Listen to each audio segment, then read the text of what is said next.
Evening. I'd like to invite you all, I'm glad to see all these people that are here. Fire exits, and would you all stand for the Pledge of Allegiance, please? I pledge allegiance to the flag of the United States of America and to the republic for which it stands, one nation, under God, indivisible, with liberty and justice for all.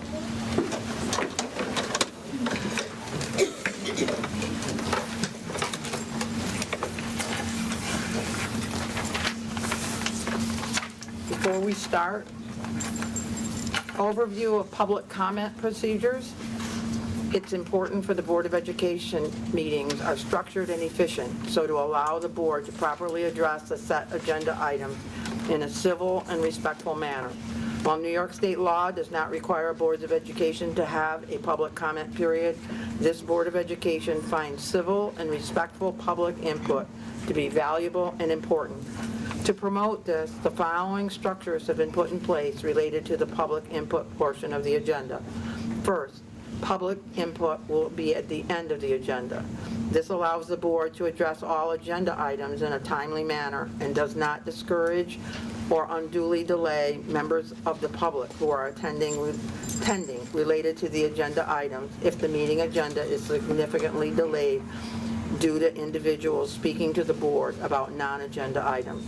Second, we will set a total time limit of 30 minutes for the public input, but with 20 minutes dedicated to agenda items and 10 minutes to non-agenda items. Each speaker will be limited to 3 minutes. A request to make public comment sheet for those wishing to participate in the public comment is located on the table upon walking into the meeting and when completed, given to the board clerk. Additionally, you may contact the board clerk at 315-697-2025 to sign up for public comment in advance. Concerns about individual students or staff are not to be made at public comment. If you have any such concerns, the board clerk or superintendent will provide you with how and to whom you should share your concerns. If a member of the public wishes to address the board, but the time allotment expires for public input, the person may write to the board by sending any comments to the board clerk, or they may sign up to speak at the next regularly scheduled board meeting. Finally, the Board of Education will listen to public comment, but not immediately respond to the speaker. This is so the board has time to fully review any questions or claims and respond as appropriate. Thank you.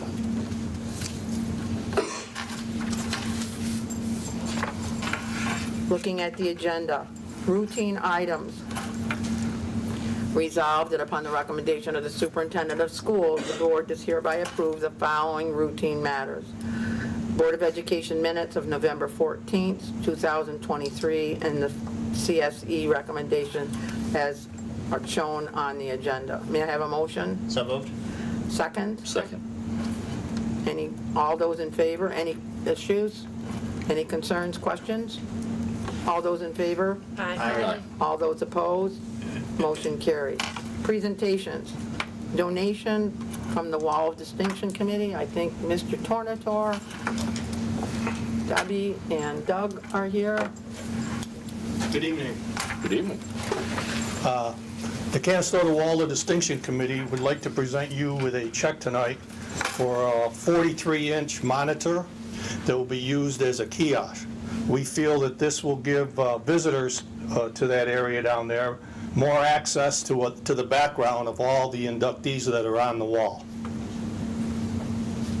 Thank you. Thank you very much. Thank you very much. Thank you for all your support. Thank you. I think I turned this over to our...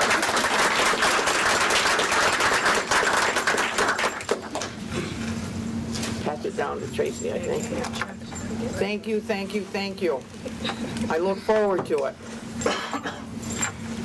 Just to give everybody an idea of what this has been in the works for quite some time, and we appreciate the Wall of Distinction Committee partnering with the school on this, because it's really, the intent is really to be able to recognize the people that the district has recognized over years, people who are on our Wall of Distinction now. We wanted to have another vehicle in which we could highlight their accomplishments and use it in a more digital type of format, allow for some flexibility so people can access it, but they're also kind to work with the district in that it allows us to also highlight current students, for example, or things that are going on in the district. So it's a multi-use vehicle to really promote good things in the district, people who've accomplished great things, and things that are going on now in the school. So we appreciate that because it's so many good uses to this gift.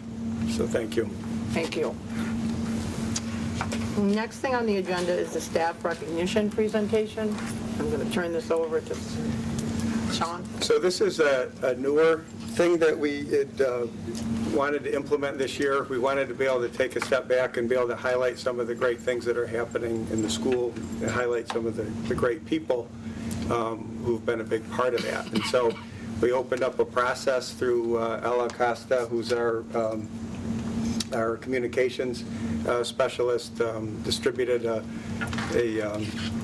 survey, so I guess you call it, where people could be nominated and considered due to the great contributions that they made to the school district. So we want to start that now. This isn't going to be a one-and-done type thing. This is going to be an ongoing thing that throughout the course of the year we'll continue to recognize people who have gone above and beyond in service to the district and the kids in our schools.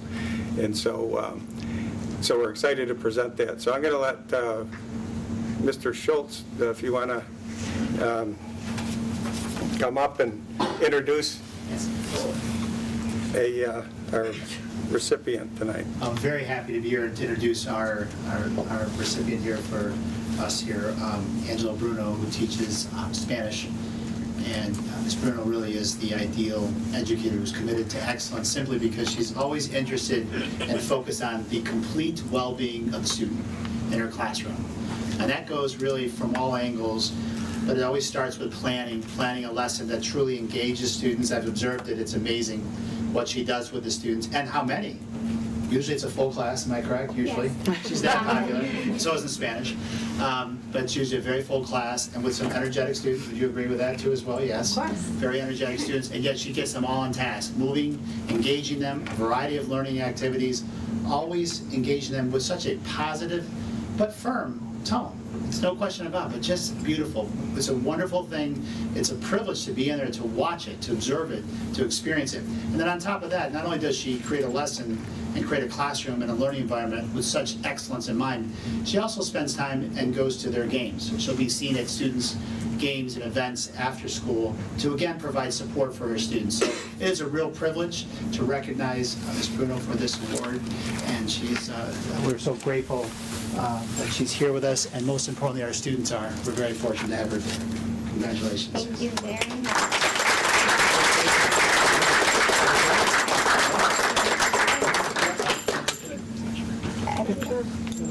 Where's Jake? Where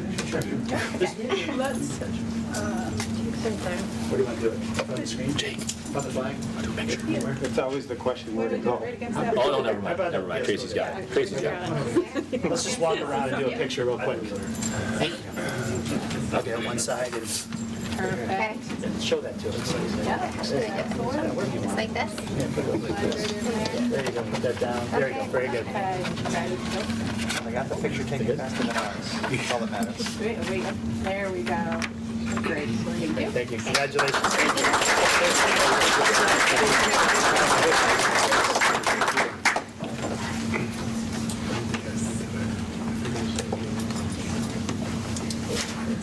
The challenge is always where to stand.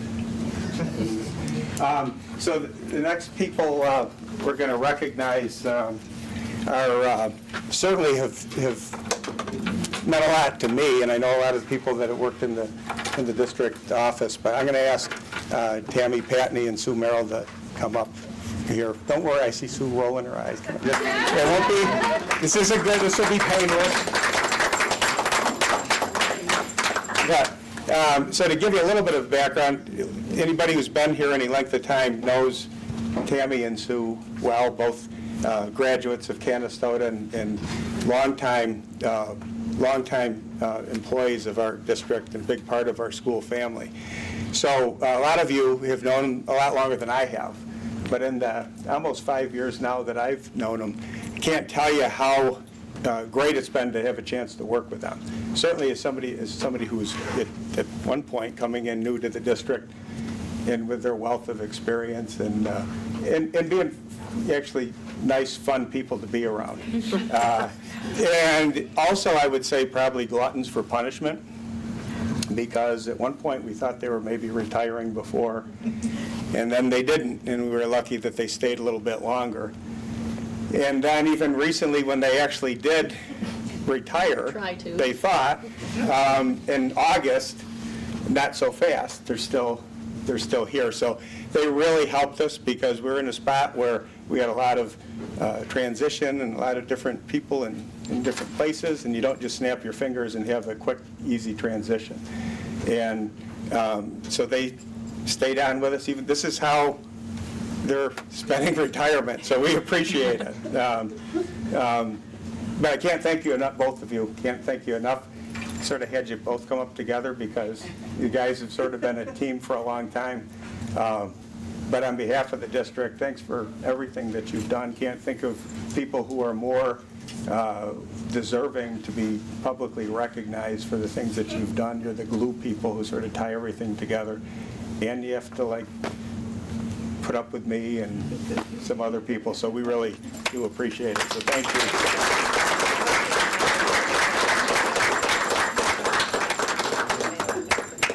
And we have a certificate. Well, you have to get your picture taken. So we have a certificate so that you can remember.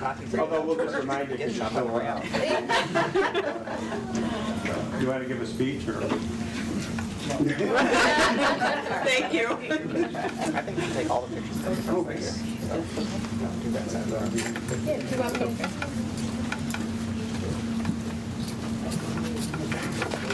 Huh? We're going this way? Yeah, go. This way? Yeah. Perfect. Ready? Thank you. Thank you so much. Thank you, thank you, thank you. Thanks.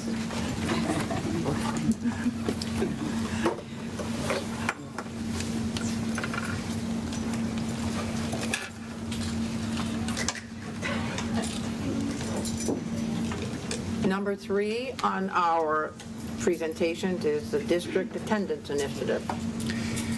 Okay, with this, I'm going to introduce Ellen Burns and Emily Nugent. I know Kristen Fox also had been, we sort of had a 3-person group who were really chairing our efforts on our K-12 efforts to emphasize the importance of attendance. So I will turn it over to them.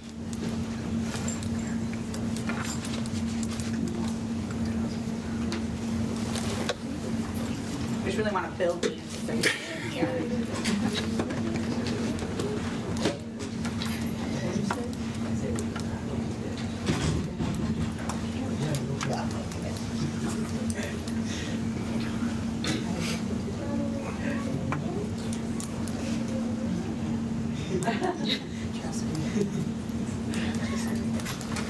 Technology, we love it.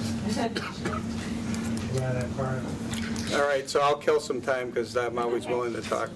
So as they're getting set up, we really wanted to emphasize the importance of being here. We talk a lot about our instructional programs and wanting kids to get involved, but to have the benefit of all of those things, we have to have people here. And not only is it important for students to be here, but it's also the way that that's part of the standard for measurement of how schools are how engaged are they, are kids coming to school? Are they a part of the process? Good, so I can stop, I don't have to talk anymore. So anyways, that was the lead-in to why we wanted to have a K-12 approach to how can we encourage it, how can we make sure that students and families and everybody really is paying attention that it matters. So people get sick or things happen, and those are legitimate reasons to not be here, but otherwise, short of something like that happening, we need to be here every day and ready to learn. So I will turn it over to these guys. So school attendance post-COVID has almost doubled in the amount of absence attendances. So it went from about 8 million a year to 16 million.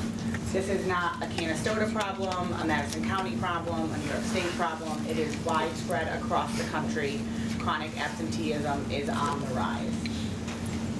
Attendance can tell us a lot about students. It can predict their proficiency in reading and math by the end of 3rd grade, and by 6th grade, it can indicate whether or not they're going to be either college and career bound or would be a possible dropout. So to become chronically absent, you need to miss 10% of the school days, which equals 18 days. That sounds like a lot, but when you take it as 2 days a month, it isn't that much.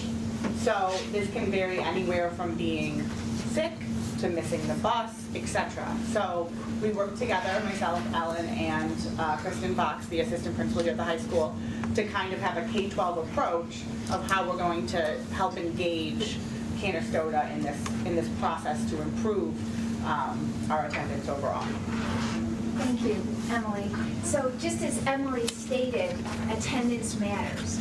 It's so important that our students are with us. So then the focus became, what type of incentive can we provide to increase attendance district-wide? So per building, we have different incentives, but what can we do as a whole to bring awareness to attendance? So, with that said, Emily's idea, and I love it, we launched the Canastota Cup. And we have some representatives tonight to further explain what the Canastota Cup is to you. But I can tell you this, it's just really the purpose was to, again, focus on overall attendance rate at the entire district, and it's really designed to reward and recognize those students for attending. But given Mr. Becerra, of course, we have to throw in a little competition. So the incentive really aims to acknowledge the grade level with the highest attendance, and you're going to see that they're neck to neck. It's really close. It is a competitive environment at Canastota. The grade level with the highest attendance rate will receive the Canastota Cup, and we have our representatives tonight for the first award winner. We're going to give you the results for October tonight, and then we're going to pass the cup. And then, so that's what we intend to do tonight, just pass that cup from the first award winner, which is 4th grade. And I'm going to ask those representatives from the 4th grade to come up tonight, if you would, because they want to introduce themselves to you, the board, and also explain to you the purpose of the cup. So can you guys come on over here? We'll come over this way. And if you can, I think this is a good, well, actually we'll stand over here so everyone can see you. Are you going to get in line over there? You have to get that way. And they'd like to introduce themselves and, again, reinstate the purpose for the cup.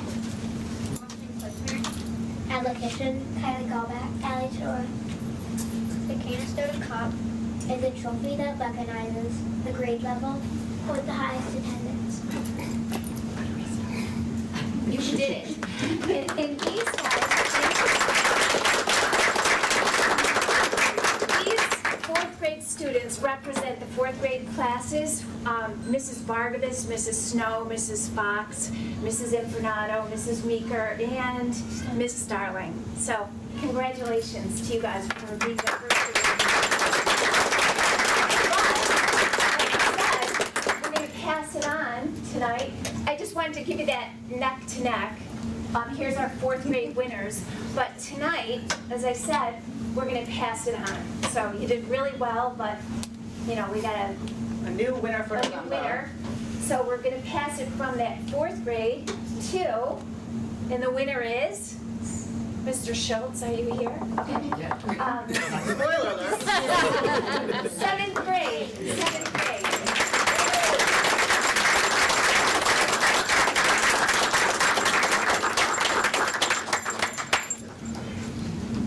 Introduce yourself, please.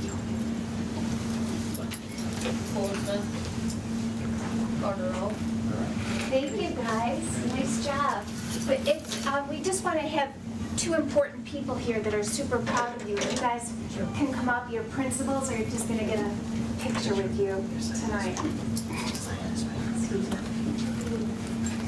Beautiful. Wow. How nice is that? Awesome job.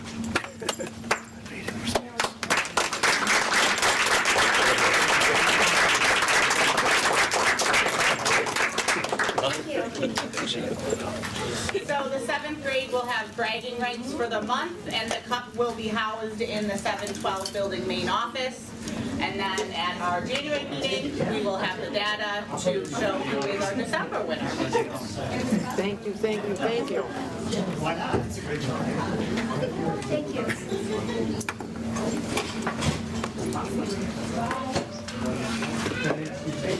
That would be great to have, Jake, that would be great to have on the news tomorrow. Tomorrow, public. Well, The day after. okay. Well, how good is that, right? You encourage other people. And now, we're going to have Mrs. Kelly Brennan talk about our freshman seminar preview, and I'm going to tell you, this has been one of my, and Liz is here. This is one of the things that we've worked a long time on, for a long time. So I'm so happy and to have you and tell us your news. Thank you. Okay, so I'm going to talk a little bit about the Freshman Academy course. As Deb said, this is something that we have been working on for years. I said 2016, but it was even years before that. Lisa Vasali and I were having a conversation. We both taught 9th graders, and we're trying to think of how do we best set our students up for success? It's because at the high school level, everything counts, and they really have to have a good foundation in 9th grade. So we came up with this idea for a freshman seminar. I think these pictures are from 2016, where we take the whole freshman class up to Theodore's, and we have a day of motivational speakers. Deb New spoke. It was just a great day, and a very emotional day, and a day that they remember for years to come. Because senior year, these are some of the things that they were saying senior year. It changed me completely. It was an experience I'll never forget. The seminar made us think differently about the way we talk to people and not to put labels on them, etc. But one of the most important things was they said it should happen more than once a year. And as hard as we tried, there was never a way for us to continue the seminar throughout the year. So that was kind of what started the idea for the Freshman Academy. The Freshman Academy, well actually in the spring, I was talking to my seniors, and they were the last class to have the Freshman Academy before COVID. And they were saying, boy, I wish we could have a senior seminar. That was really the best day. These kids now need it more than ever because of COVID. So got to work on it, and guidance, luckily they were able to fit almost every freshman into the class. The class has several components. We work on a School Connect program, through a School Connect program, many different modules, but it kind of breaks down to 4 different components. The first one is academic responsibility. We've been working on study skills. The students were saying they had a living environment quiz. They were very nervous about it, so I went and got the vocab words from Mrs. Stagnitti. We did flashcards with the students. I did process of elimination, showed them different test-taking strategies, and they also showed a Regents review that they could do online. Time management we've gone over. Every week we have bi-weekly grade reflections where the students go on school tools, they see if they're missing anything, and they come up with a game plan to get in their missing assignments. And goal setting, small and long-term goals. One of the parts I love the most is career exploration. In the beginning of the year, students filled out a career interest survey, and many of them were interested in the medical field. So this is 2013 graduate Andrew Jennings. He's a physician's assistant at United ENT. He came in and talked to the kids about a career in the medical field. Also, Andrew Burton, yep, 2008 graduate. He is in the culinary field. He works at Turning Stone. He came in and brought little acai bowls that he created that's on the menu there, and he taught them about what they need to do to be become successful in that field. So I'm trying like all year like to try to find different speakers to come in and talk to the kids according to what their career interests are. Ms. Garofalo also came in and she's been talking about employability skills, and we've been able to give the kids badges that go along, correlate with the modules that we're doing in class. So they've already earned a Dignity for All Students Act, DASA badge, and a Perfect Start badge. Another component is citizenship, trying to teach them the importance of respect and the sacrifices people have made for our country. So this is retired Major John Reddy. He built schools in Iraq after the Iraqi War, and he came in and talked. He's also been on CNN, he's written a book, he's very well known. He came in and talked to the kids about the importance of just appreciating the fact that the people have made sacrifices for them to have the education that they have. I've also had Louis Lindstrom from Clear Path for Veterans come in and talk to the kids with the same theme.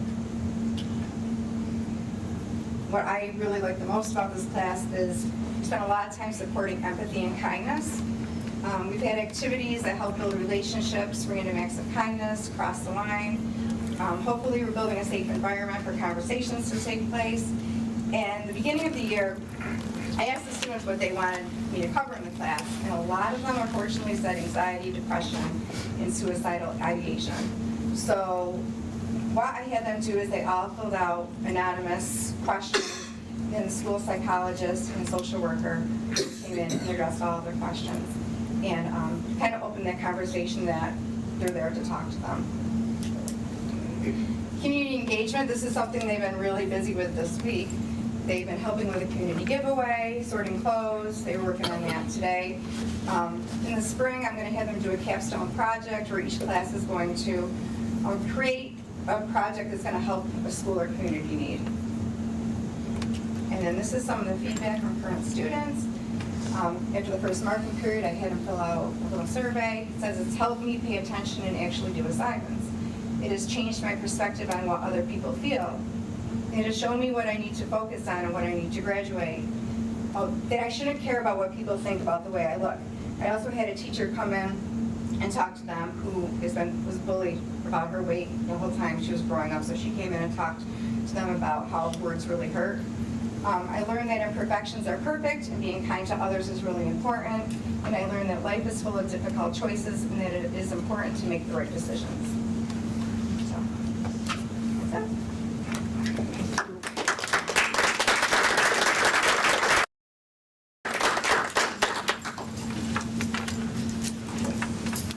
I hope this can continue. And that maybe we can get that senior one too on. So thank you, Kelly. Next, it's Sean and Sue. Oh, yeah. Other people talking about our 3-8 assessment records. My turn, thank you. You look better. All right. This one. Okay. All right. Here we go. Ready? All right, so we wanted to give you just a snapshot look at our 3-8 assessments. These are the assessments, we're going to be showing you the assessments that happened last spring. It takes forever to get the results, and even really forever to get it to where we can actually share the results. So, you know, they're embargoed a long time, so even though we get preliminary information, it's not confirmed, then we have to be allowed or given the go-ahead to make it public. So to give you an example, one of the most common questions is, how do we stack up to other districts, for example, or neighboring districts? We don't know yet because that is still embargoed.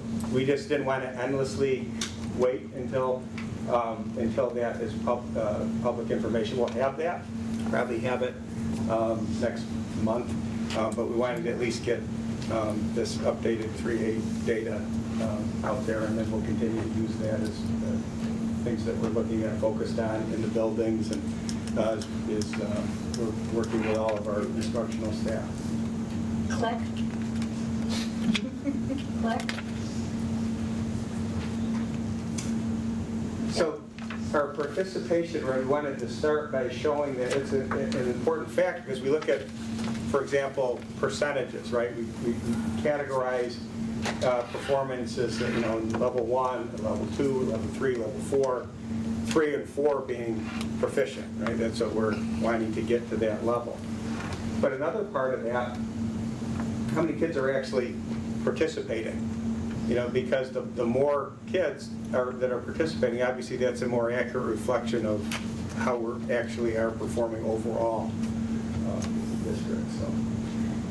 Yeah, let's explain what happens when you don't have enough participating is, even though you have good scores, participation is really important because they ding you on the fact that they water down your really good scores if you don't have enough kids participating. So they get you from both ends. So participation is really, really important. Click. There you go. And there are two things, that's an important point, Sue just saying. Percentages, everybody obviously, their eyes are drawn to percentages. But accountability works different. So again, it's driven, you can still improve if your passing or your proficiency percentage remained the same from year to year, but you actually had greater participation at that level, then you're gonna do better on the accountability measure. So they're really two different things, the percentage and then the actual accountability that we're judged by. To give you an idea of the accountability end of it, the information we're getting is we're probably not gonna have public information until probably March, before our last, our latest set of accountability is publicly available.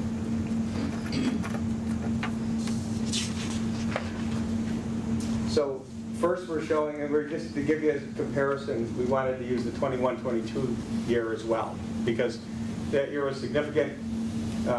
Coming out of COVID, the 21-22 was really the first year that was back to a normal administration of the assessment. To give you an idea, that was the year, that number in gray reflects the number that allowed us to get off the state list, so to speak.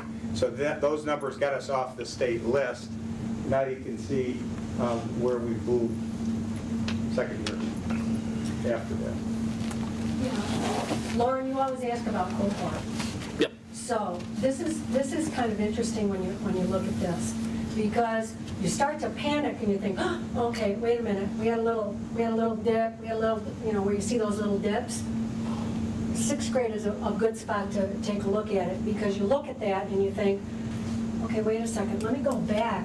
Look at the growth that those kids had from one cohort, So when you see those little dips, if you go back to the year before and you see how they performed the year before, even though you see sometimes a little dip, you have to realize that sometimes the percentage between 22%, for example, and 18 or whatever, that can be only maybe 1 or 2 kids. It's very minimal. It's kind of deceiving when you look at it. It could be 1 or 2 kids. But the interesting one is, which is the one that shows, you look at this one. Is it 6th grade? Yeah, it's this one. Look at 6th grade and you think, wow, 54, and they went down to 38. But now go back to the year before. Look at those kids were at 16. So they did show growth. The kids themselves, the kids showed growth. So that's important to look at when you see those dips. Overall, they did great. They did great. Mike? Same thing again, just snapshot of participation, not quite as high. We're in the 90s for ELA participation, but significantly higher participation. Not unusual to see a little dip in participation in math, because they've taken the ELA, they're tired. Now it's time for math, and a few of them are like, don't make me do it. So that's not unusual to see a little dip in math, between math and ELA. Pretty common. So these numbers, as you look at them, even a more clear, I think, overall pattern, because when you're looking at both year to year and then also cohort, really in just about every way that you look at it, those are very encouraging and positive numbers. So I don't know if there are particular ones you want to. No, they're just great numbers. They're just really good numbers. So you look from year to year, you can see every category was improved. But it's also encouraging, if you look at cohort, those are not just improvement, that's just at a student or two, that's significant double-digit improvement. You're looking at, 27 to 41, 28 to 42, 26 to 62, which is an enormous increase. So, and even when you're looking at spots where they're level up, it is basically statistically the same. The significant movement in one direction or the other is definitely on the upward trend.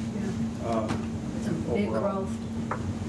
It's important to remember those 3A tests are hard. They're really hard. They're rigorous, they're long, and they're hard. So kids deserve a lot of credit, as well as the teachers. I mean, that's some phenomenal growth that you've shown. Tell us about the 8th grade and why. Well, you always have to remember in 8th grade, it's important to remember in 8th grade that that is not reflective of your entire 8th grade, because you have to remember you have those kids that they're not taking the test because they're taking algebra. So they're going to take an algebra regents. So it siphons, those kids off right off the bat. So it's always important to remember that one. But even still, she showed some growth there, which was really good. It's really hard in 8th grade to get some level 3s and 4s because of the fact that probably your level 3 and 4 students are taking algebra. So, and you can see what happened. You can see the difference if you go back to their cohort when they did take the test. So this is nice to see, obviously, we like to see, and certainly that's definitely a nice graph to see, because it's important, I think, to take a step back again and recognize the fact that that means a lot of kids are working hard, it means a lot of teachers are working hard, and our administrators who are trying to make sure this that everything is working the way it needs to. So, and the real value, as much as we like to look at this, the real value for us in helping students and in just, from an accountability, individual accountability or school accountability standpoint, is looking at individual performance. That's where really we get the value of how do we help a particular student or a subgroup of students who need particular types of assistance or help. That's really where we're going to drive these numbers continuing up. It's going to be, it's not easy to move up, and so that's the tool that's going to allow us to do it. But it's hard work, so we appreciate it and appreciate everybody's effort in this. But it's good to see that things are really looking good. Incredibly good data right there. And now guess what? We're just a few months away and we'll do it again in the next cycle of assessment. So it continues, but things moving along. Anything else? Just a quick question. I'm just out of curiosity. I like the math scores seem to be generally better. Is that a trend that you see more frequently, that the ELA scores typically are lower than what we have for math proficiency? And the reason I ask is I'm not an educator, but it seems like there's so much more focus on reading that that translates into multiple classrooms, not just the English classroom. So I was just curious. The answer. Yep. Go ahead. The answer is you have to remember with math, it's very skill driven.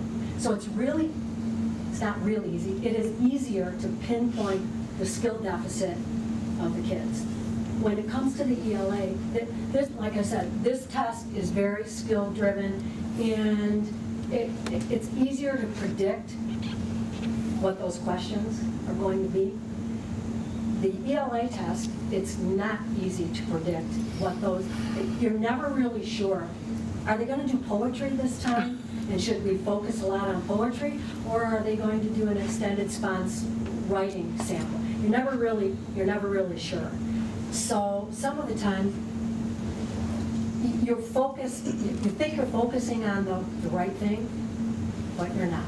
And that ELA test is not as much skill driven. It's much broader than that. It's much more concept driven. It's much more, and it's hard. It is really hard. So if you have some weaknesses in reading and you have some weaknesses in writing, it shows up right away on that ELA test. Okay? You know, so which is why you have a lot of time right now that's being spent on those ELA interventions, because you're trying to get to those deficits, reading comprehension, or is it writing? You're never really sure. Is it because my student couldn't read it, or they read it but they couldn't write about it? You're never. It's always a gamble. So it's harder. It's harder to predict. You know where the weakness is. It's just harder to predict. There's a little bit with 3A testing. It's so curriculum driven. It's hard to narrow right down to what those spots are, what those weaknesses are. It's hard. It's really hard. It's a hard test. It's really hard. It is really hard. You know, it's one of those tests too that when you look at it, you look at the 4 answers, for example, you're thinking, wow, all 4 are really true. But it's just really difficult. It's a hard test for us. It's hard. I keep saying it over and over again because it's really hard. Yeah. And also too, I just wanted to say that overall there was growth in both ELA and math. But I think too, you know, when you look at the data, we also have to reflect that our teachers embrace new curriculums in both ELA and math. And that was a lot of work in and of itself, but wow, look at the results of it. That's pretty amazing. To think that Eureka Math Squared was, I think the first year was last year. So what's to come for this year? It's pretty exciting to think that we're on that path for growth. And with ELA, you're really getting down to those weak. You really are, without you realizing it. You really have done a great job pinpointing where you've got where you had some really weak readers that have made huge gains.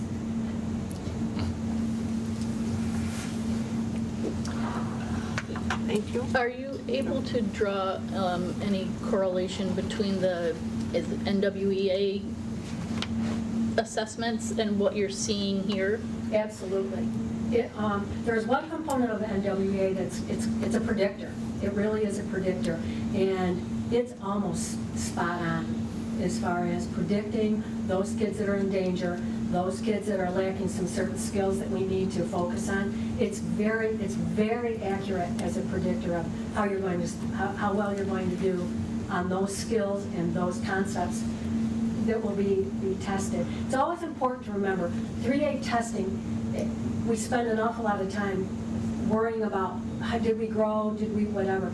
It is a huge reflection of those skills and those things that we believe, that everyone believes, the kids need to be successful in career and in college, right? There's no doubt about it. It is definitely reflective. So NWA does a great job of predicting. We can see right now where we've got kids with certain weaknesses, and predict how well they'll do. So it's pretty accurate. As a principal, I used it, and it was almost, I would say, 90% accurate.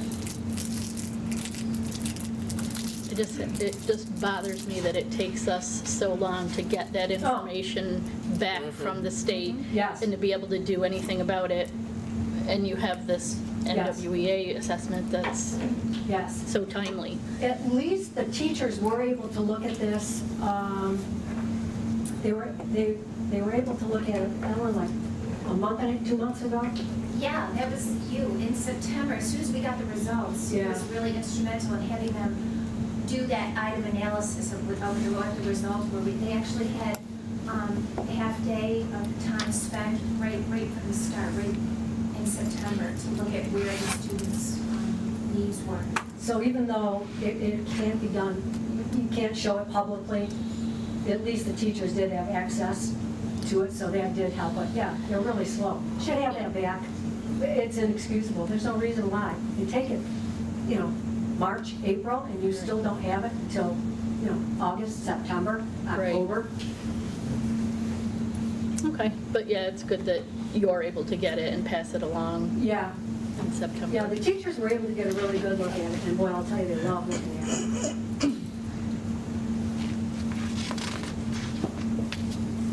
Thank you. Anybody else?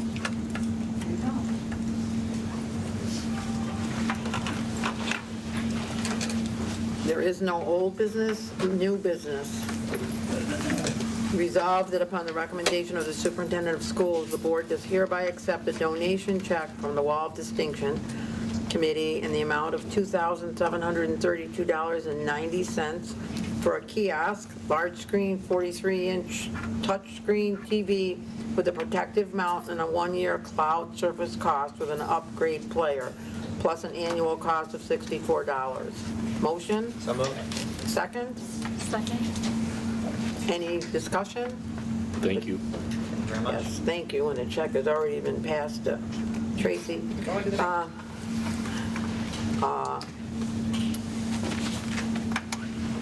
All those in favor? Aye. All those opposed? Motion passed. Resolved that upon the recommendation of the superintendent of schools, the board does hereby rescind the motion from November 14th, 2023, meeting E9 to distribute $5,000 to a newly formed Canastota All Sports Booster to use as a startup funds to purchase items necessary to provide concession stand sales. Canastota All Sports Booster Club will reimburse the full amount back to the district no later than June 30, 2024. Motion? So moved. Second? Second. Discussion? Sean, Want do to you talk wanna about it, or should we wait Talk for about that? that a little bit? We can talk about it now because it Follows into the it next. follows into the next resolution. So we just wanted to be crystal clear with what this was going to look like, because there is a lot of interest in being able to have an umbrella booster club, which I think undoubtedly is a good thing for a school district and keeps things very consistent, you know. But the unique thing about boosters is it's not a district.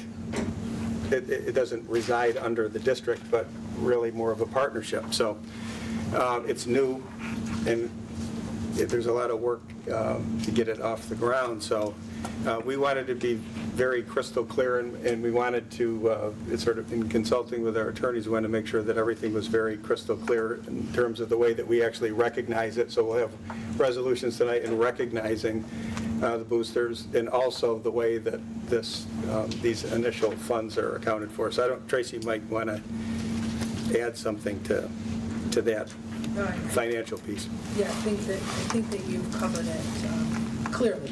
Again, it's clarifying. Our attorney really wanted us to clarify this language and had presented, as you'll see, a revised resolution to clarify. Any other questions or concerns? Having said all that, we're really excited to have a booster organization, because I think it's a good thing all around for the district. So, all those in favor? Aye. All those opposed? Motion carried. So here's the second one. Resolved that upon the recommendation of the superintendent of schools, the board does hereby approve the following resolution. Whereas the Canastota Booster Club is an entity created separate and distinct from the Canastota Central School District in quotes, for the purpose of raising funds used to enhance the programs and projects of the school district. And whereas Board of Education desires to recognize the Canastota Booster Club and accept gifts and donations from the Canastota Booster Club in accordance with New York State Education Law 1709 and board policy, be it resolved by the Board of Education of the Canastota Central School District as follows. The Board of Education recognizes the Canastota Booster Club, an entity created separate and distinct from the school district for the purpose of raising funds used to enhance the interscholastic programs and projects of the school district. Motion? So moved. Second? Did I hear somebody over there? Kathleen. Any discussion? Because there's the one that follows this. All those in favor? Aye. All those opposed? Motion carried. 4, resolved then that upon the recommendation of the superintendent of schools, the board does hereby approve the collaborative partnership between the Canastota Central School District and the Canastota All Sports Booster. Probably should say club, yes. Yes, probably. The Canastota Central School District will make purchases of up to $5,000 of concession stand inventory. The school district will retain management rights to the concession stand for all school-sponsored events and will take possession of the sales from the concession stand up to $5,000. Canastota All Sports Booster will be the sole operator of the concession stand for the school-sponsored sporting event and will return sales to the school district up to $5,000 for the 23-24 school year. Motion. So moved. Second. Second. Any discussion? Do we understand what's happening? Everybody? Yes? All those in favor? Aye. All those opposed? Motion carried. And just like Sean said, we're happy that this is off the ground and already operating. 5, resolve that upon the recommendation of the superintendent of schools, the board does hereby accept the results from the December 5th capital project vote. Motion? So moved. Second? Second. Any discussion, other than the fact that we're happy and thrilled that it happened? And thank you. Do you want to add anything? I would say the same thing. We're happy that this is a lot of really good things, especially very visible parts of the district that are going to be impacted by this, including a lot of safety upgrades. And I know a lot of people are excited about some of the traffic pattern updates and more parking and all of it. So we just want to thank the voters for approving. We had a 76% were favorable vote, so we're appreciative of the support and want to remind people that there was not a increase in taxes as a result of that. We keep wanting to make that point. So thank you. All those in favor? Aye. All those opposed? Motion carried. 6, resolve that upon the recommendation of the superintendent of schools, the board does hereby approve the memorandum of agreement, the MOA, with the Canastota Administrators Association, the CAA, Emily Nugent, and the district in regards to the Director of Pupil Personnel Services. Motion? So moved. Second? Second. Any discussion? Is that a personnel thing? All those in favor? Aye. All those in favor? Aye. All those opposed? Motion carried.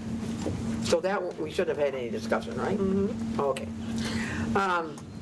7, resolve that upon the recommendation of the superintendent of schools, the board does hereby approve the New York State MEC Municipal Cooperation Agreement for Energy Purchasing Services. Motion? So moved. Second? Second. Any discussion? Do we know what this is for? Do we know? Yes? Do you want, if you want to, I'll let Tracy give a description if you're needing further description. Sure, and it really is applicable to the series. The next several. Of resolutions that are here.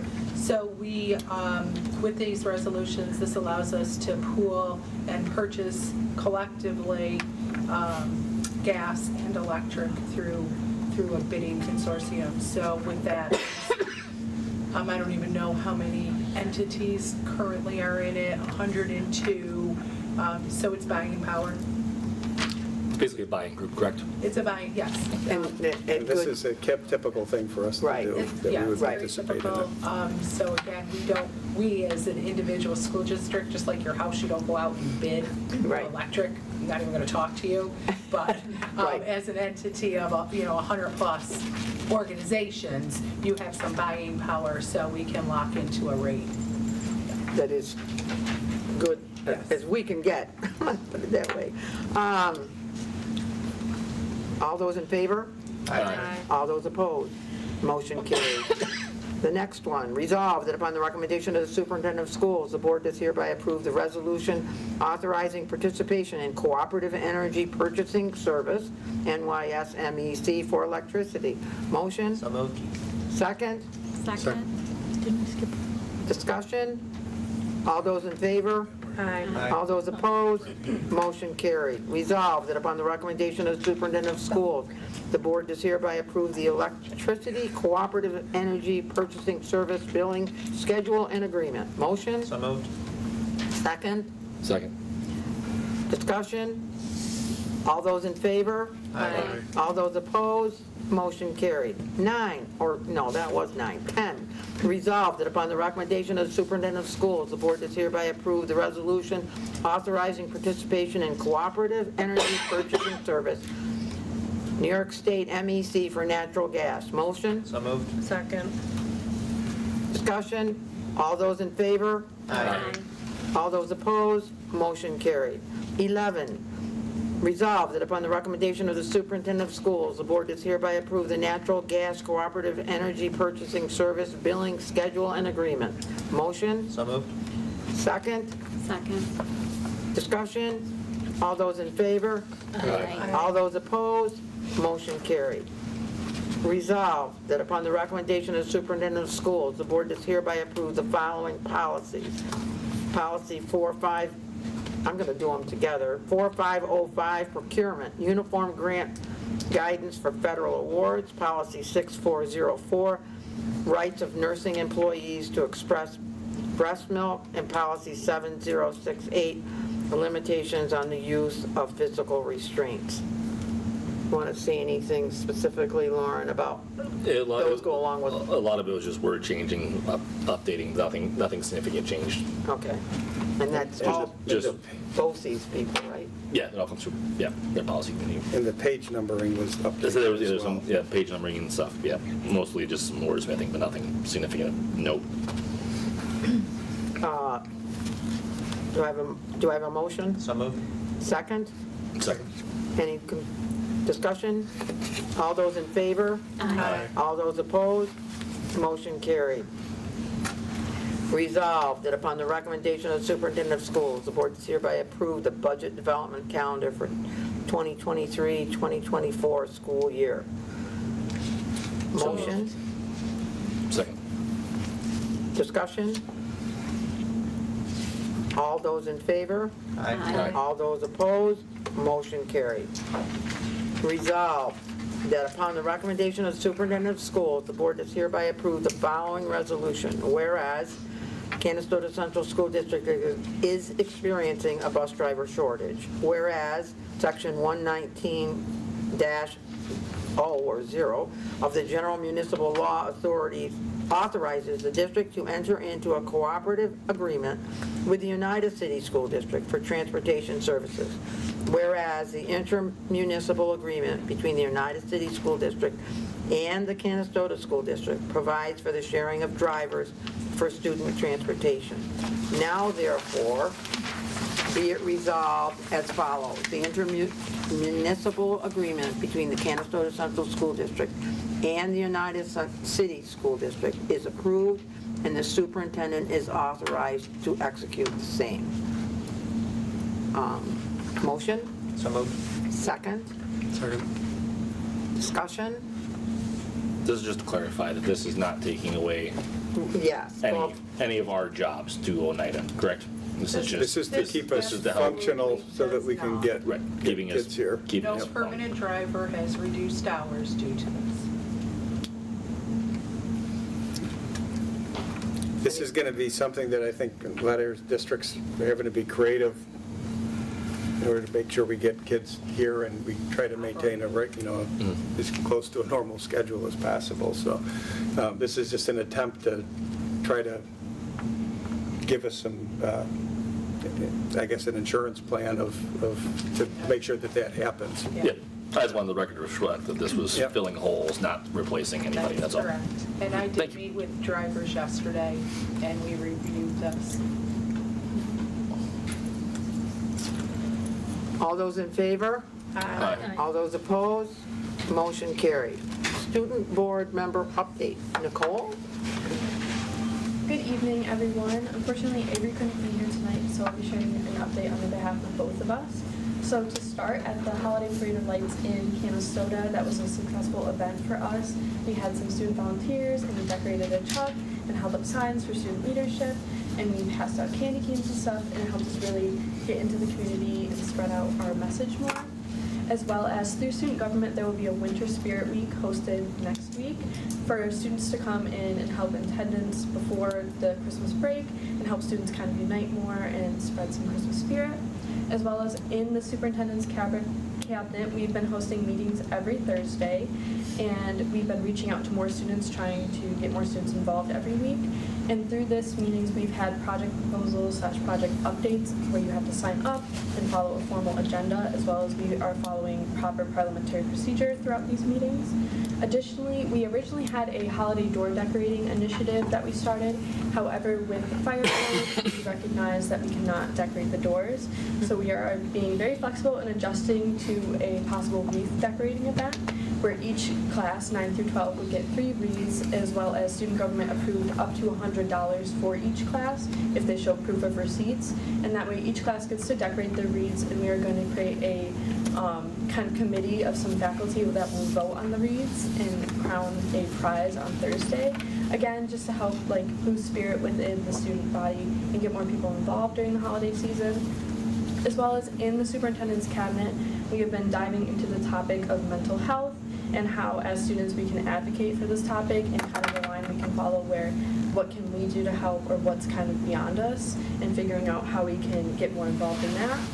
As well as in general in the student body, there was the National Honor Society giveaway that was held today for the community, as well as recently there was the Candlelight concert for band and chorus, which was phenomenal, as well as all winter sports are doing well right now, and some of the teams have taken initiative to create their own student sections and kind of get more students involved to come to their games, like saying, like for example, this week I know basketball saying tomorrow dress up as a holiday theme for more students to be involved and support those athletes.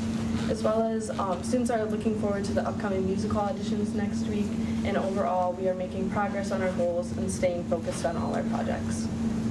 Wow, thank you. Very, very busy. I notice, for example, that when I come into the building, I see the calendar on the TVs, and that to me is really, right on. I really appreciate that. Anybody else? Thank you, thank you, thank you. Committee reports. Shall we start with facilities? Facilities has not met since our last board meeting. Obviously, a lot of that was pending the capital project vote, but now that it's successfully passed, we will start getting things up and ramped up, meeting on a much more frequent basis, but nothing as of now. Finance? Finance Committee met this evening. We talked about the budget calendar that we approved this evening, getting that ready as we go into our next budget season. We talked preliminarily about the budget and, what we're going to be looking at there. And that's in some negotiation conversation, but really that was it. It was really mostly centered around the budget discussion and what we're going to be looking for in the next few months as we get ready for that. Policy. Policy has not met since the last meeting. Safety. Safety met on 12/7. Excuse me. We discussed training that has taken place or will be taking place in the school buildings. Buildings did have in-person building-specific training completed with the police chief.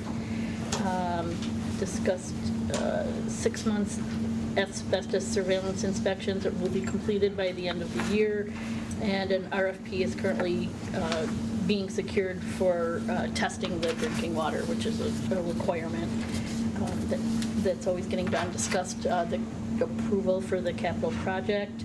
The start date will possibly be, a good year down the road by the time things actually get moving. The construction manager has already been secured. That will be including modifications to the traffic patterns as we've discussed at Roberts Street and Southside, separate areas for buses and parents, and additional parking.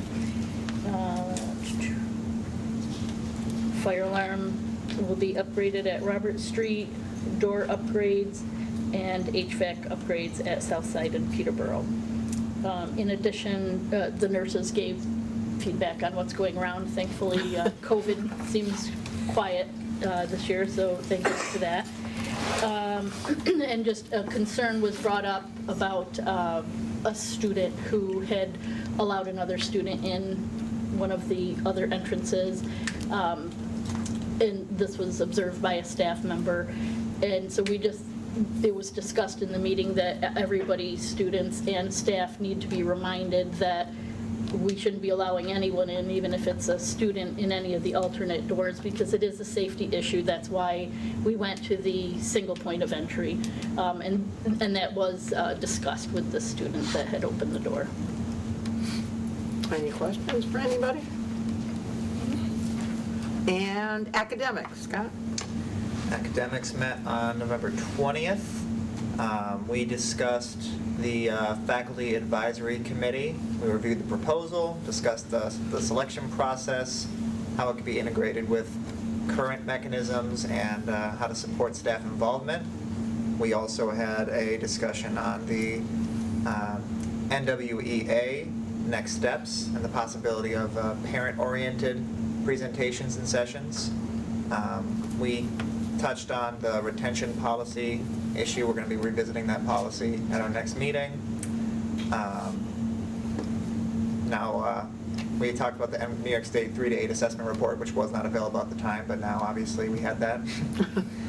And our next meeting is December 18th at 5:30. Did that get pushed to Monday?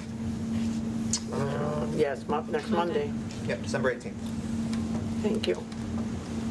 Anybody else?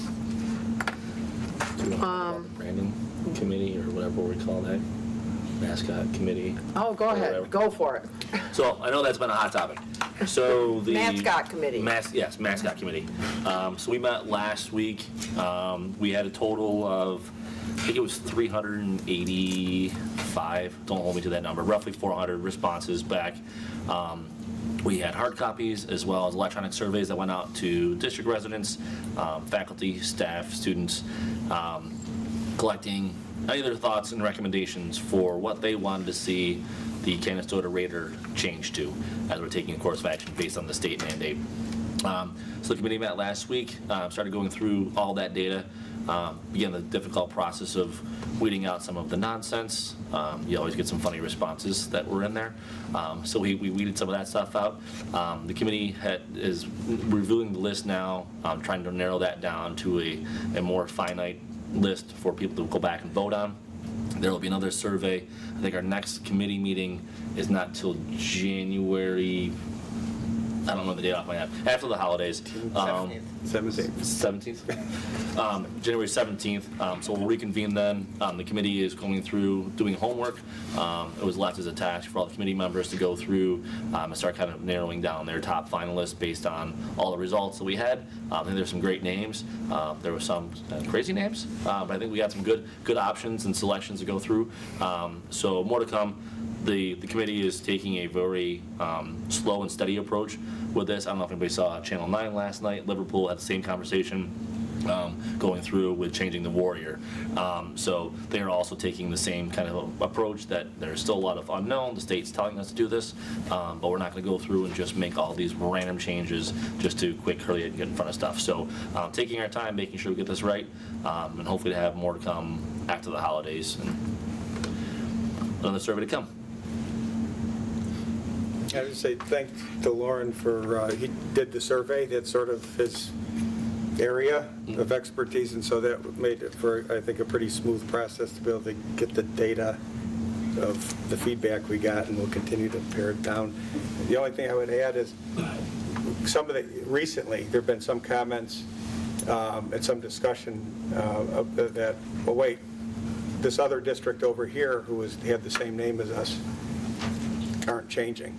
I can assure everyone that before we were to do anything, we were given pretty clear direction that we needed to change.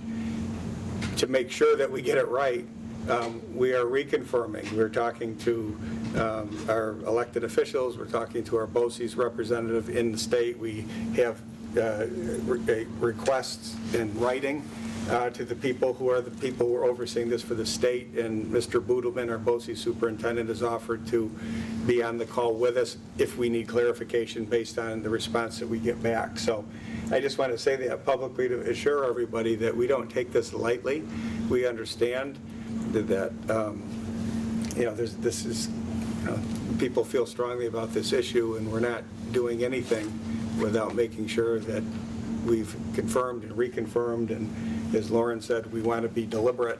We didn't want to be one of the early districts in on this process because we wanted to see how things played out and if there were any shifting boundaries related to what was expected of districts. So moving forward, but still making sure that we're going to get the answer from the state directly and in writing.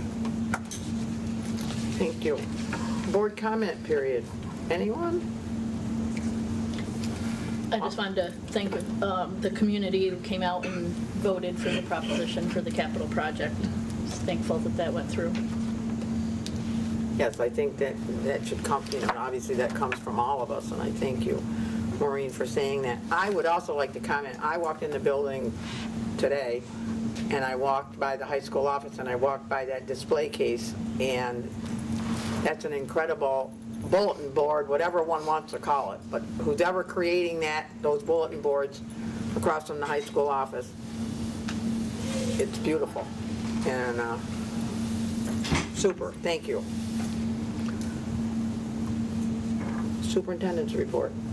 This will be quick because we've already talked a lot about the things. I'll echo again. You got your timer out? Say famous last words. Famous last words.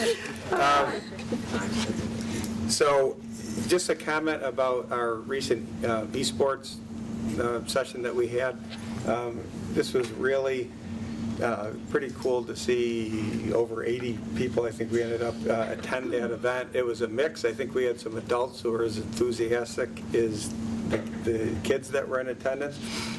So they had a lot of questions about what's next for that initiative. So if you're one of those people who wants to know what's next, our PAC group is meeting again this Thursday at 5:30. That's one of the projects that they're closely tied to and working on. So we want to continue to talk about the rollout because it is brand new. I think in the next couple of days we're going to give some general information about the times that we're going to have really the launch of this club in the second semester of the year. So more information, for example, what time of the day, is it running, that kind of thing. We're still working through the process of, we're going to have people obviously supervising it and, tying all these pieces together. But the idea is that we'll allow our students to be able to have some experiences this year with it, getting their feet wet. Some kids are very experienced with it, some maybe not as much, but get some exposure to it with the idea that we'd be ready for competing against other schools at the beginning of next year. If we could have done it this year, we would have considered it. I think it's sort of ambitious at this point. Our focus is really more let kids try it, get used to it, let as many kids who are wanting to be a part of it get involved before we get into creating teams and things like that. So a lot to come, but if people want to be a part of that process this Thursday at 5:30 in this room, we'll be talking more about it. So, and I also realized, I've done a lot of talking today, I want to make sure, because we didn't have it on the agenda, but I can stop talking if the principals have some additional updates that they wanted to share, because we didn't have it on as a separate event agenda item. But if there are any building updates that you wanted to share, I wanted to make sure you had the chance. We had a very successful winter fun night. Last week we had about 100 pre-K through third grade students attending that event at Peterborough Street. Kindergarten's practicing for the big holiday concert that is coming up. That's the 19th at 1 o'clock in the auditorium. And we're incorporating a lot of fun holiday and seasonal activities into the curriculum, of course, this time of year.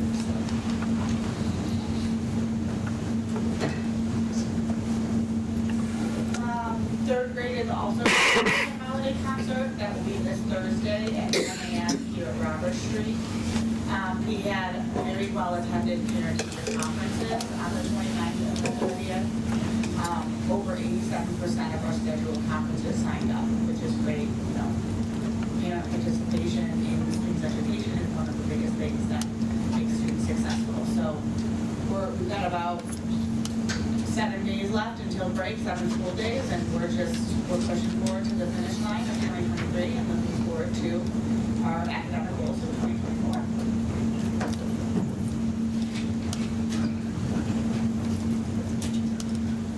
Mr. Sashdog or Mr. Schultz, I don't know who wants to.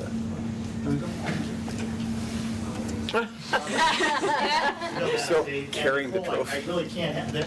She took half my update, so I'm pretty much making no sense. Be very limited. Nice job, by the way.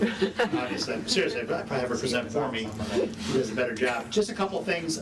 Today we had a very, I think, nice time of recognition of some of our students where we created a new award. And as I told them, we just don't create awards just to do it, because if it gets to everybody and it's easy to get, then it has no meaning. So this Jump Shot Award is recognizing students that in their previous quarter average to this most recent quarter average have gained at least 5 points or more. And so from the fourth quarter, we took that. Actually, I had help. We went through the numbers, and then we took the average of the first quarter, which ended about a month ago or so, and we took all the students. So there was a total of 166 students that received this. So today, each class was called down and gave them the certificates, or I gave them certificates. So just another positive recognition of students. As I told them, many of you are quietly working towards this, not realizing this may be something recognized, because we have an honor roll, and we have a high honor roll. But some of these students were just moving along and adding their average, and their average going up. So I wanted to recognize it, and we're going to continue that and do that. So very happy about that. Also sent out an invite to our high honor roll students to have a lunch here in the Media Center on the 19th, just to recognize their achievements. I'd like to continue that as well, so it's going well. And just moving along. So those are two things. Just trying to really focus on meaningful recognition of our students. Been great to go out to our events, been to a number of our sporting events. Very happy just to see the dedication and also the sportsmanship, and just a good example. So it's very nice. So it's nice to steal ideas, because the idea of recognizing students was awesome, and like Mr. Schultz just said, improvement, recognizing improvement. Yeah. And so, and the funny thing is, try to steal the good ideas from other people. I'd used that idea for years, but the original person that used it was Sue, who was a principal years and years ago, started the idea of the jump shots and recognizing improvement. So it's nice to sort of pick pieces of these things and try to add them into our array of ways that we can help kids, work with can help kids. So yeah, it's very good. Nice addition. Thank you.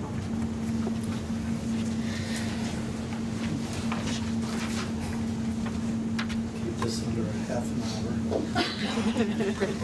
hour. So just a couple of upcoming events. We've got the concert, holiday concert coming up, and just want to prize everyone of that. We ask that the students arrive by 6:30. Concert will go from 7 to 7:45. It is a 4th, 6th grade concert, and it will be both band and chorus. The other thing that's coming up is put it on Parent Squares. We've got Spirit Week coming up next week. So each day there's a designated theme. You know, everything from a good sweater day to a number of other things that the kids really enjoy it. And again, the idea is to continue to build that school community and have some fun at the same time. So that's, again, next week. So I'm going to take a step back as far as what some of the things that we've continued to focus on at Robert Street. And Peter mentioned a little bit what they're doing at the junior high and high school, and that is we're continuing to recognize students for their character traits. I'm sure many of you have walked by, seen our wall of distinction there for students that this This coming month, the end of this month, which is around the corner, is the Acts of Kindness. So again, teachers nominate students, students come down, get their badges. Some of them are on their second, one student's even on their third badge. So again, so we're continuing to do that. Their pictures go up on the wall, so they get a certificate. Again, it's good stuff. Then we also have a Student Achievement Award that we're continuing to do, and that focuses on any type of growth. It can be academic, but it doesn't have to be. We actually prefer it's not, that it, again, is improvement in attendance. You know, it can be academic, but it's for students that might not, you know, have a lot of success in terms of their grades or in their class, but have shown, you know, some type of improvement for their semester. Build self-esteem, confidence, things of that nature. So we'll continue to do that. As you could tell by the presentation tonight, we're still really focusing on attendance, but not only just giving awards, we're really focusing on also the chronic absenteeism. So encouraging those students not to only be here, but working with connected communities to try to provide support and resources for the ones that are struggling to be here, and that's, again, everything from letters, phone calls. I mean, Ellen has probably made 30 some odd phone calls just this semester, reaching out to parents. The next step is home visits, and you know, again, trying to get those students here. We've been working with the well-connected community to see if there are any financial constraints for those families not to be able to have the students here. Again, working really as a school community to focus on that. So recognizing the students that have great attendance, but again, not forgetting the ones that are showing up on a daily basis. Thank you. That's it. Thank you. Are you done? Yep, I yielded my time. Okay. I don't talk much. Okay. Personnel recommendations. All appointments are pending clearance on fingerprinting. Retirements and resignations. Resolved that upon the recommendation of the superintendent of schools, the board does hereby accept Barbara Curtis's letter of retirement as a school monitor effective January 1st, 2024. Motion? So moved. Second? Second. All those in favor? Aye. All those opposed? Motion carried. B, resolved that upon the recommendation of the superintendent of schools, the board does hereby accept the following resignations. Victoria Watson as a school monitor effective December 21st, 2023. Kristen Summers as a teacher aide/monitor effective September 17th, 2023. And Elizabeth Watson as a food service helper effective January 1, 2024. Motion? So moved. Second? Second. All those in favor? Aye. All those opposed? Motion carried. Resolved that upon the recommendation of the superintendent of schools, the board does hereby appoint Kristen Summers as a permanent office assistant 1 assigned to the PPS office at $17.30 an hour effective September 18th, 2023 with a 26-week probationary period. Motion? So moved. Second. All those in favor? Aye. All those opposed? Motion carried. Resolved that upon the recommendation of the superintendent of schools, the board does hereby appoint Kelly Emmons as a permanent teacher aide/school monitor at $17.25 an hour effective December 18th, 2023 with a 26-week probationary period. Motion? So moved. Second? Second. All those in favor? Aye. All those opposed? Motion carried. Resolved that upon the recommendation of the superintendent of schools, the board does hereby appoint Elizabeth Watson as a permanent school monitor, 2.5 hours a day at $18.01 an hour, effective January 2nd, 2024. Motion? So moved. Second? Second. All those in favor? Aye. All those opposed? Motion carried. The really quick, the next two, I'm going to abstain from, just in case. You're going to abstain? Abstain from the next two votes. Okay. Okay. Resolved that upon the recommendation of the superintendent of schools, the board does hereby approve the following substitutes. Brian Wesseldine as a substitute cleaner, $18 an hour, effective December 13th, 2023. Motion? So moved. Second? Do all this together. Yeah, you can do these. Oh, I can do them all together? Okay, all right. All right, let's just back off then. Ann Van Ness as a substitute food service helper at $15.55 an hour, effective December 13th, 2023. Stephanie Shirley as a substitute food service helper at $15.55 an hour, effective December 13th, 2023. Elizabeth Watson as a substitute teacher aide / school monitor at $16.55 an hour, effective January 2nd, 2024. And Sarah Chairs as a substitute teacher aide / school monitor at $16.55 an hour, effective December 13th, 2023. Andre Daldell as a non-certified substitute teacher at $110 a day, effective December 13th, 2023. Ari Kalatonis as a non-certified substitute teacher at $110 a day, effective December 13th, 2023. And Abigail Whitman as a non-certified substitute teacher at $110 a day, effective December 13th, 2023. Motion? So moved. Second. Second. All those in favor? Aye. Aye. All those opposed? And we got an abstention. Abstention, yeah. Okay.